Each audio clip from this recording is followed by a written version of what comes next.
নমস্কার। আজ ১৭ জানুয়ারি ২০২৬, ৩রা মাঘ ১৪৩২ শনিবার। আমরা জানি যে বাংলার অনবদ্য জুটি উত্তম-সুচিত্রা।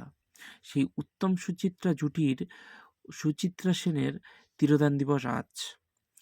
যেন যার হাত ধরেই আমরা 'সাত পাকে বাঁধা' থেকে শুরু করে আরো অনেক, অনেক, অনেক সিনেমা দেখে দেখতে পেরেছি। আপামর বাঙালি ভারতবাসী। সেই সঙ্গে হিন্দিতেও তার অনেক বই আছে।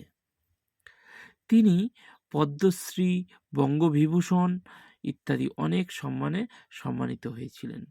ইভেন দাদাসাহেব ফালকে পুরস্কারের জন্য তিনি মনোনীত হলেও তিনি জনসমক্ষে আসতে না চাওয়াতে তা বন্ধ করা হয়েছে বলে মনে করা হয়।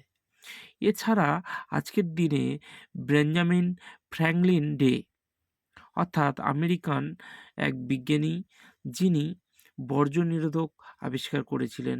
আরও অনেক কিছুই করেছিলেন ইলেকট্রিক জাতীয়, কিন্তু এটি তার উল্লেখযোগ্য। এছাড়াও আজকের দিনে জাতীয় শিশু উদ্ভাবক ডে। জাতীয় শিশু উদ্ভাবক ডে বলতে শিশুদের হাত ধরে এগিয়ে চলা বিভিন্ন উদ্ভাবনা জিনিস বা বৈজ্ঞানিক জিনিস যা মানুষের কাজে লাগে, শিশুদের সুবিধা হয় এবং বিভিন্ন রকম আ মনের বিকাশ ঘটে। সেই জাতীয় শিশু উদ্ভাবক দিবস হলো আজ। ধন্যবাদ সেই সমস্ত উদ্ভাবক শিশু এবং ধন্যবাদ বেঞ্জামিন ফ্র্যাঙ্কলিনকে এবং আপামর প্রত্যেক দর্শনার্থীকে। Thank you.